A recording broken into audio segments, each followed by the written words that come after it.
सबसे best piece of relationship advice जो आज तक आपने किसी को दी है या आपको सुनने मिली है? मुझे ऐसा लगता है कि adaptability is a game changer.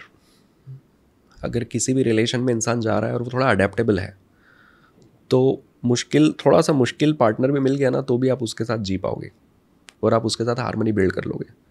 और अडेप्टेबिलिटी नहीं है, रेजिस्टेंस ज़्यादा है कि नहीं ऐसा है तो क्यों है, मेरे को नहीं चलेगा मतलब नहीं चलेगा। ये तो होता है ना आजकल रिलेशनशिप में बहुत हो रहा है ना, हाँ कि मैं तो ऐसा ही हूँ। हाँ, अगर हम ये तो ज़्यादा ऐसे है, ही है। ज़्यादा अगर कड़क रहे तो टूट जाओगे ऐसा।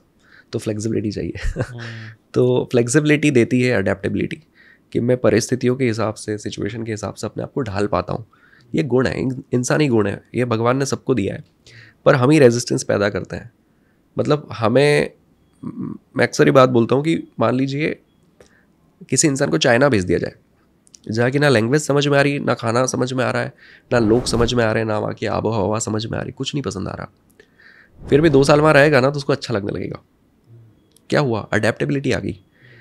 अगर वो ये सोच के 2 साल वहाँ रहे कि नहीं नहीं नहीं जम ही नहीं रहा मुझे, तो नहीं नहीं हो ही नहीं रहा मुझसे, तो 2 साल क्या 10 साल बाद भी कंप्लेन करेगा। अदरवाइज़ वहाँ रहना इतना मुश्किल नहीं है। जो लोग जाते हैं किसी भी देश में दुनिया के, वो जाके वहाँ एडजस्ट हो जाते हैं। वो क्वालिटी हमारा तो इनबिल्ट है। अडेप्टेबिलिटी हम में अगर है तो कठिन चीज़ें भी आसान लगने लगती है। अडेप्टेबिलिटी नहीं है तो थोड़ी सी कठिन चीज़ भी बहुत ज़्यादा कठिन लगने लगती है, वैसा है। तो ये एडवाइस मुझे लगता है कि रिलेशनशिप में जा रहे हैं तो हर इंसान ने अपनानी चाहिए। और दूसरा ये कि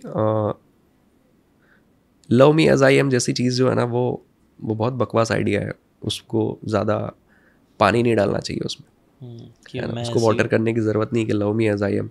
इंसान को अगेन जब ऊपर वाले ने बनाया है तो उसको इस कैपेसिटी के साथ बनाया है कि ये हर दिन बेहतर हो सकता है, हम हर दिन इवॉल्व कर सकते हैं। कल हम जो थे उसका बेटर वर्जन आज हो सकता है। और ये प्रोग्रेसिव ग्रोथ की बात कर रहा हूँ। तो रिलेशनशिप में भी अगर परेशानियाँ हम फेस कर रहे हैं तो हमें ये भी देखना होगा कि ऐसा तो नहीं कि मैं कुछ चीज़ें और अगर अच्छी कर पाता या सीख लेता या कुछ अच्छे स्किल्स में मुझ में होते तो शायद मैं ज़्यादा अच्छा नेविगेट कर पाता, है ना। तो लोगों को इवॉल्व होना चाहिए। ये नहीं कि तुमने तो मुझसे प्यार किया था, मैं तो ऐसे ही था, अब मैं ऐसे ही रहूँगा। ये ज़िद नहीं होनी चाहिए, बदलते रहना चाहिए इंसान ने, क्योंकि रिश्ते ना एक जैसे नहीं चलते। जिंदगी एक जैसी मैं 15 ईयर्स से हूँ एक लड़की के साथ, 13 साल का रिलेशनशिप, फिर हमने शादी किया, 2-2.5 साल शादी को हो गए। तो इन 15 सालों में हमने देखा कि एक जैसा चलता ही नहीं है, उसमें परिस्थितियाँ बहुत बदलती रहती है। तो वैसे में आप कैसे नेविगेट करोगे? इसके लिए अगर आपके अंदर अडेप्टेबिलिटी नहीं है, फ्लेक्सिबिलिटी नहीं है, अगर आप इवॉल्व नहीं हो रहे, तो आपको मुश्किल आ जाएगी एक इंसान के साथ ज़्यादा लंबे समय रहना, क्योंकि वो हमेशा एक जैसा नहीं रहेगा। आपका इंटरेस्ट उसमें हमेशा एक जैसा नहीं रहेगा। वो हमेशा आपको उतना प्यार और पैम्पर नहीं कर पाएगा। वो जब उसके लाइफ के बैड फेज में आएगा ना, तो वो उस समय आपको बिल्कुल ज़्यादा आपकी केयर नहीं कर पाएगा, वो अपनी ही चीज़ों में उलझ जाएगा, खुद ही इमोशनली स्टेट में नहीं है वो तो। और आप उससे कंप्लेन करोगे कि यार तू तो आजकल मेरे पे ध्यान ही नहीं देती है। और वो मेरे साथ भी हो सकता है। मान लीजिए मैं कोई फाइनेंशियल क्रंच में आ जाऊँ बहुत बुरा, या कोई बहुत बड़ा लॉस हो जाए, 1-2 साल के लिए बिल्कुल हिल जाऊँ, तो क्या करें, मेरी वाइफ छोड़ के चली जाए मुझे, है ना। वैसा तो कर नहीं सकते। तो हमारे इमोशनल नीड्स बदलेंगे, हमारी परिस्थितियाँ बदलेंगी, तो एक जैसा कभी नहीं चलने वाला है। तो अडेप्टेबिलिटी और कंटिन्यूस इवॉल्व होते रहना, this is the way to go. At the end हम खुद नहीं रहते जैसे हम हैं, तो हम दूसरों से कैसे एक्सपेक्ट कर सकते हैं वो वैसे ही रहेंगे, क्योंकि हमारी बॉडी हमेशा चेंज होती रहती है। मतलब कुछ महीनों में ही हमारे सारे सेल्स रिप्लेस करके न्यू सेल्स बना देते हैं।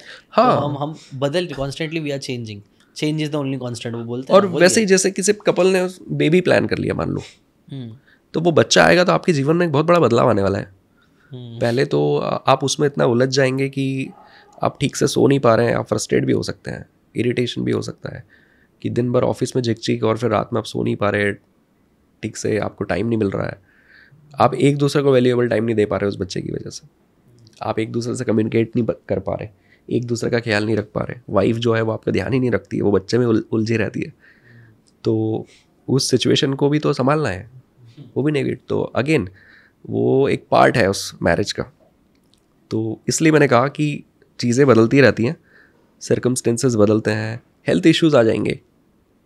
तो वाइफ को कोई हेल्थ इशू हो गया अनएक्सपेक्टेड, या हस्बैंड को कुछ हो गया, अब आप वो परेशानी सिर्फ उसकी नहीं है, आपकी भी है। अब आपको उसके साथ भी जीना सीखना पड़ेगा। तो ये थॉटफुलनेस होनी ज़रूरी है, अदरवाइज़ तो आपको लगेगा कि यार मेरी सब खराब हो गया। अगर आपको ये बातें काम की लगी होगी तो do check out the full podcast यार, जाके देखो, डिटेल में चीज़ों को समझो, तब ज़्यादा अच्छे से समझ में आएगा, ज़्यादा अच्छे से आप अपनी ज़िंदगी में चीज़ें अप्लाई कर पाओगे। Thanks so much and subscribe this channel.